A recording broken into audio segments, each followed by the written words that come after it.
Hello, astrology friends. Up today is a quick and easy video tutorial on how to read a Vedic astrology chart. Now, if you're curious about Vedic astrology, maybe you're already involved with Western astrology and tarot, things of that nature, and you're curious to learn more about the astronomically accurate sidereal Vedic system, this tutorial will teach you how to read a Vedic chart, both North Indian and South Indian style charts. And also, if you're into yoga, Ayurveda, those types of modalities, you may find that you've become interested in the sister science of Jyotish, which is Vedic astrology. Welcome to Anastasia Tarot and Vedic Astrology channel, where I help you navigate the cosmic currents and surf the planetary wavelengths with ease and grace. So now let's get into this quick beginner-friendly tutorial on how to read a Vedic astrology chart.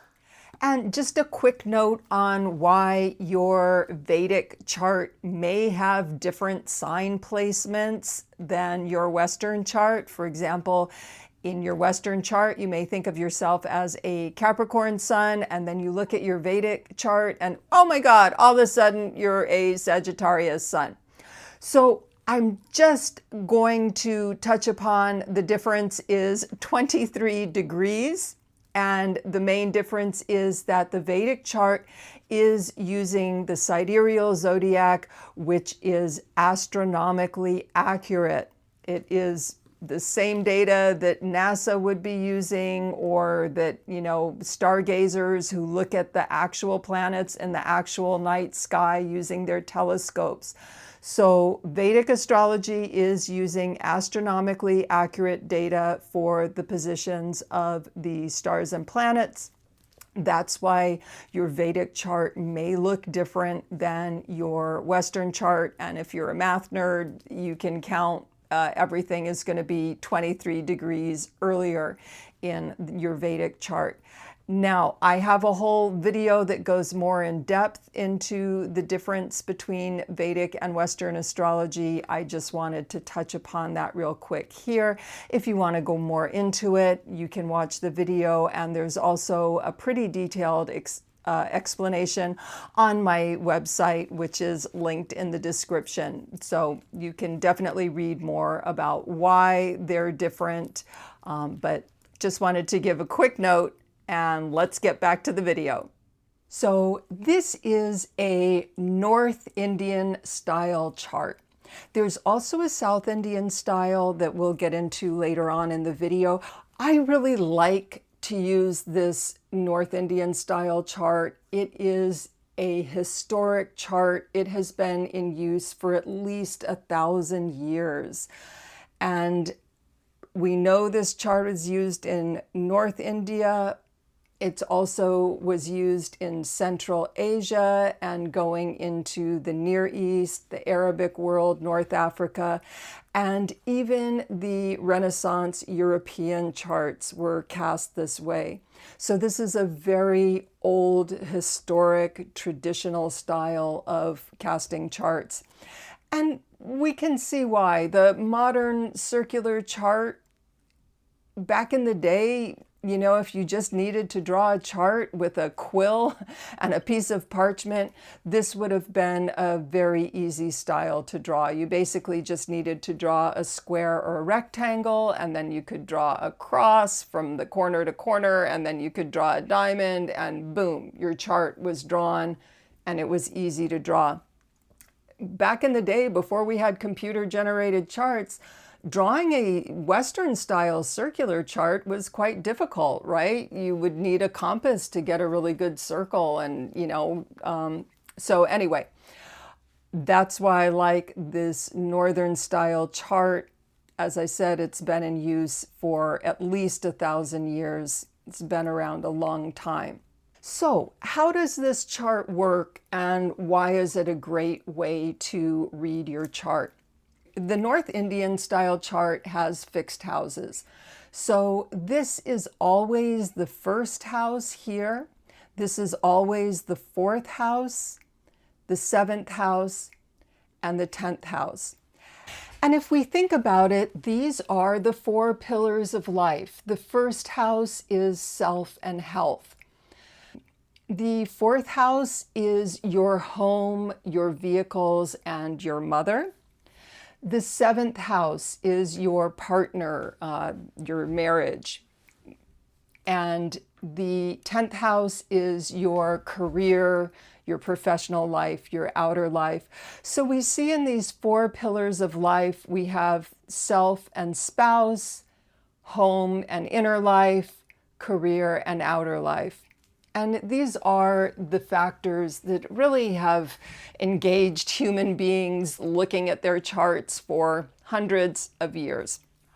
I've started this first chart with Aries in the ascendant so we can go through the natural zodiac. And I've also got these little labels here so you can see first house, second house, third, fourth, fifth, sixth, seventh, etc. I just wanted to give you a quick overview of the houses in the natural zodiac. If you're familiar with Western astrology, you can see that the houses are pretty much the same. Now, in the natural zodiac, Aries is on the first house. This relates the first house to self and vitality. In the natural zodiac, Taurus is on the second house, and that relates the second house to material resources. Gemini is on the third house of the natural zodiac, and this relates the third house to communication. Cancer on the fourth house relates the fourth house to the home, vehicles, and mother. Leo on the fifth house of the natural zodiac relates the fifth house to children, creativity, self-expression. Virgo on the sixth house of the natural zodiac relates the sixth house to health, work, and service. Libra on the seventh house of the natural zodiac relates the seventh house to partnerships, friendships, partnerships, marriage. Scorpio on the eighth house of the natural zodiac relates the eighth house to death, regeneration, mysteries, secrets. Sagittarius on the ninth house relates the ninth house to gurus, teachers, religion, philosophy, and also the father. Capricorn on the 10th house relates the 10th house to work, career, the outer life. We see here the fourth house is the inner home life, and the 10th house is the outer public-facing career life. Aquarius on the 11th house of the natural zodiac relates the 11th house to our broader social networks, our tribe, our professional networks, our broader social networks. And Pisces on the 12th house of the natural zodiac relates the 12th house to the dissolution of the ego, the spiritual realization. And these houses, of course, over time, they've evolved. Their karakas or their significations have gotten more detailed and more specific. But I just want to give you a quick idea of how the 12 houses relate to the natural zodiac signs and where to find them on a North Indian chart. Now, on some North Indian charts, instead of seeing these sign glyphs like I have here, Aries, you may see a number 1. And this is because in India, some astrologers don't use the sign glyphs. They would use the number 1 to signify Aries. They would use the number 4 to signify the sign of Cancer. And they would use, for example, the number 8 to signify the sign of Scorpio, this can get very confusing because I think of them as house numbers and I prefer to use the glyphs. Okay, but we're not all Aries rising, of course. So let's go into Taurus rising. So for example, if you're a Taurus rising and you're looking at a North Indian chart, you can see here your rising sign. Here's the ascendant. So this chart has the ascendant at 11 degrees of Taurus. And you can see this has put Taurus in the first house, Gemini in the second, Cancer in the third, Leo in the fourth, and so on. If you have a Gemini rising, you can see now Gemini is on the first house, Cancer on the second, Leo on the third, Virgo on the fourth, etc. So when you're looking at your North Indian chart, this is always going to be your first house. This is always going to be your seventh house. This is always going to be your fourth, and this is always going to be your 10th. And the others, of course, fit in accordingly. So whatever your rising sign is, it's going to be the same. So for example, Leo's getting a lot of action right now. This is a chart for today that I just kind of randomly generated. So again, if you're a Leo rising, what we sometimes call Leo Lagna in Vedic astrology, if you're a Leo rising, Leo is going to be on the first house, Virgo on the second, Libra on the third, and so on. So this is the way to read the North Indian style chart. Now, this chart is what we call fixed houses, right? This is always the first house, always the second, etc. Now we're going to take a look at a South Indian style chart. And the South Indian style chart is fixed signs. So the houses move, but the signs always stay the same. So for example, in a South Indian chart, Gemini is always here, Cancer is always here, Leo. So if we're looking at the natural zodiac, right, it would go Aries, Taurus, Gemini, Cancer, Leo, Virgo, Libra, Scorpio, Sag, Capricorn, Aquarius, and Pisces. So the South Indian chart is a little bit tricky because you really have to look to see where this ascendant is placed. So for example, this person or this chart has a Leo rising. We can see the ascendant is here and the first house is here. So the South Indian chart is a little bit tricky to read as a natal chart. Where it really excels, though, is when you're looking at transits.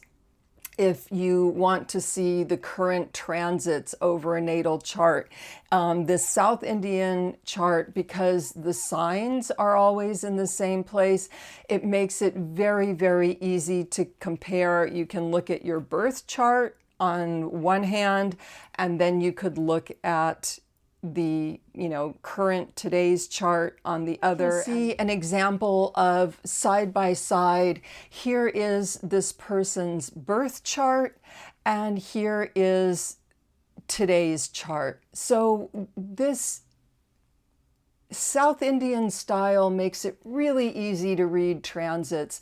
We can see right away that Venus is currently transiting this person's natal Venus. We can see right away that Jupiter is transiting this person's natal Ketu.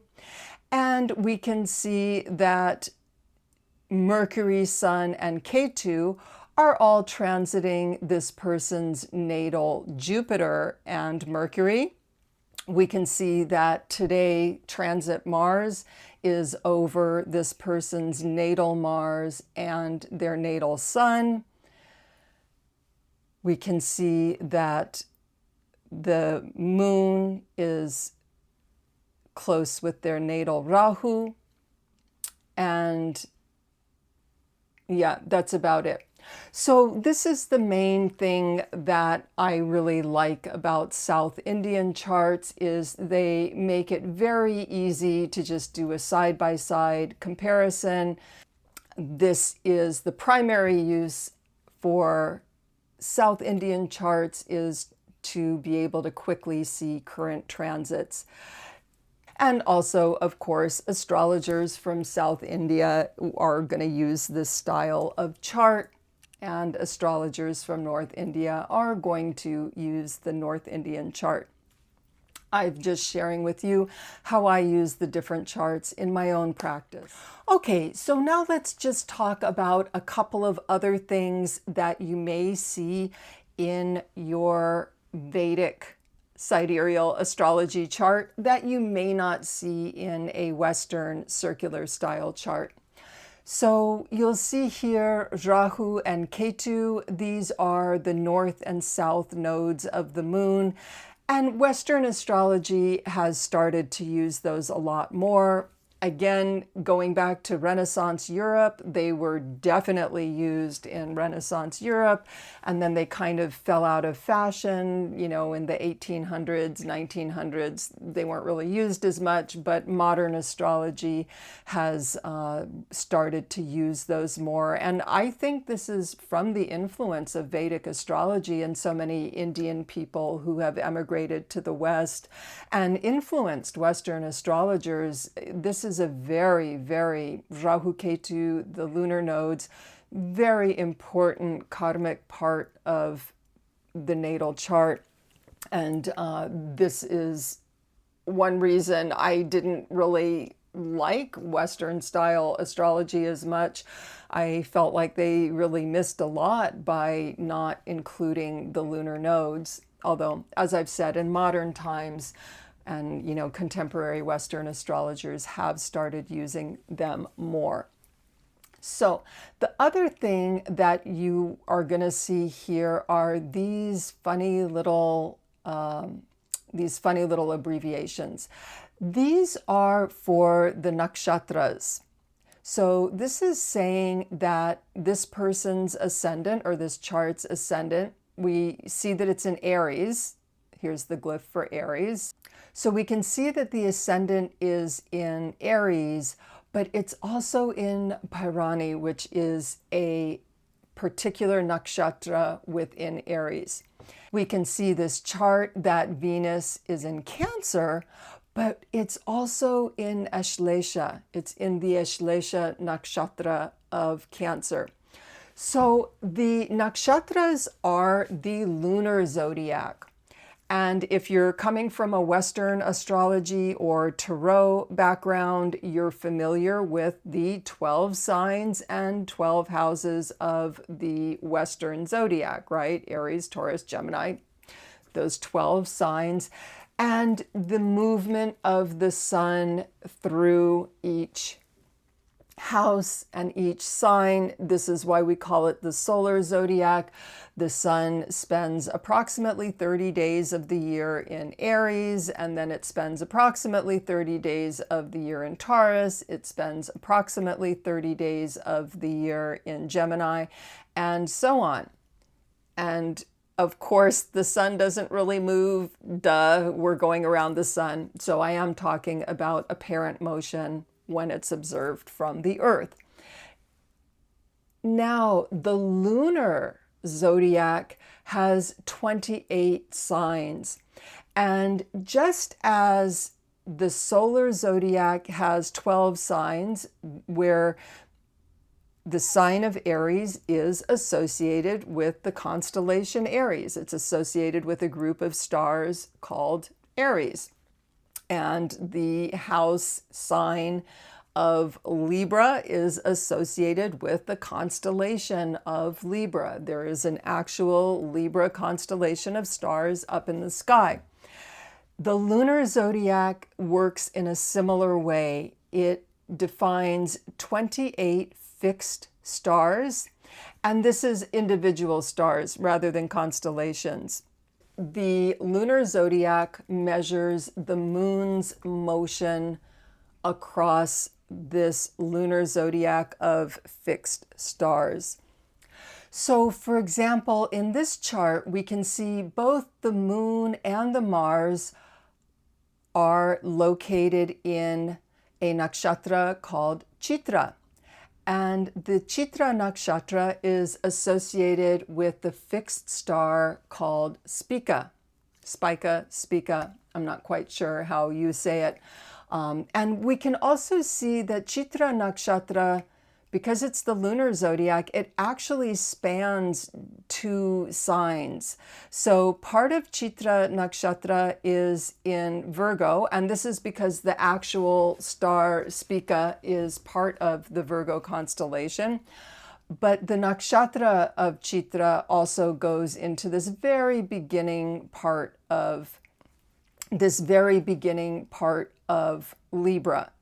So Chitra nakshatra is the end of Virgo and the beginning of Libra. And the lunar zodiac, the nakshatras, were used in Renaissance European astrology. They were used in, Tajik, Central Asian, and Arabic astrology. And this is another whole part of astrology that has been lost in modern Western astrology. We completely lost the lunar zodiac. Now, going back historically, the solar zodiac with the 12 signs likely has a common root because it's the same all the way from India to Europe. This 12 sign solar zodiac has a common root, most likely from ancient Mesopotamia, Babylonian, and Chaldean astrology. It probably went east to India and west to Europe. But this lunar zodiac, the nakshatra system, it's likely that originated in India. It is likely that this lunar zodiac with either 28 or 27 lunar mansions did originate in India. And I say this because our main source for old astrological and astronomical knowledge is the Picatrix. This is a book that was translated around 1100. It was translated in the court of the King of Spain. He had it translated from Arabic into Latin. Textbook, as it were. This was like an astrological textbook that was, by translating it into Latin, this Spanish king made this knowledge available to all of Europe.